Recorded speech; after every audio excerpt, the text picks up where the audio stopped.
Ny metotoetry ny andro any Andranomasina ny alatsinainy 17 ny volana Desambra 2024 amen'ora maraina hatramin'ny talata 17 ny volana Desambra 2024 amen'ora maraina.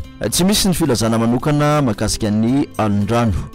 Ho an'ny morontsiraka atsinanana tanjona Bobaomby hatrany amin'ny tanjona Angotsy. Ndora tandrifin-drahona ny Takariva.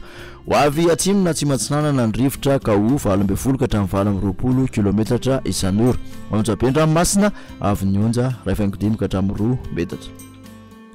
Tanjona Angotsy hatrany Manoro andorana mahalana any avaratry Sainte-Marie Takariva. Ho avy avaratra atsinanana any atsimon'ny Toamasina ny rivotra ka ho 20 kilometatra isan'ora. Any akafa kosa dia ho avy atsinanana ny rivotra ka ho 7 ka hatramin'ny 20 kilometatra isan'ora. Andranomasina ny avy ny onja antidina ny 2 metatra. Manoratra ny taolany aro andrahona sitokotokona ibalikan'ny masoandro. Ho avy avaratra ny rivotra ka ho 20 ka hatramin'ny 7 kilometatra isan'ora hatratra 7 kilometatra isan'ora manakaiky ny taolany aro. Andranomasina avy ny onja 2 ka hatramin'ny 2 metatra.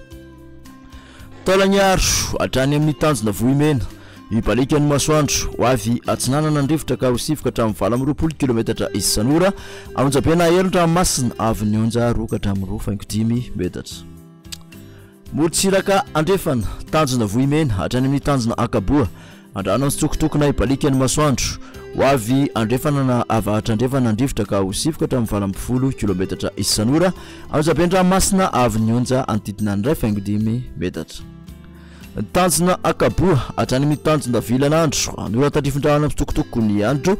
Ho avy atsinanana ny fitsokan'ny rivotra ny maraina ka ho 7 kilometatra isan'ora.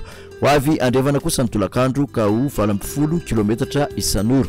Atiny mpanonja Andranomasina avy ny onja 5 ka hatramin'ny 2 metatra.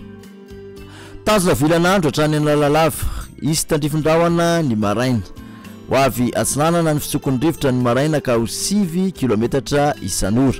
Ho avy avaratra andrefana kosa ny tolakandro ka ho 20 kilometatra isan'ora. Atiny mpanonja Andranomasina avy ny onja 5 ka hatramin'ny 2 metatra. Analalava hatrany amin'ny tanjona Bobaomby izy tandrifin-drahona vitsy any atsimon'ny Nosy be. Iovaova ny fitsokon'ny rivotra ka ho 7 ka hatramin'ny 20 kilometatra isan'ora. Atiny mpanonja Andranomasina avy ny onja 5 ka hatramin'ny 2 metatra.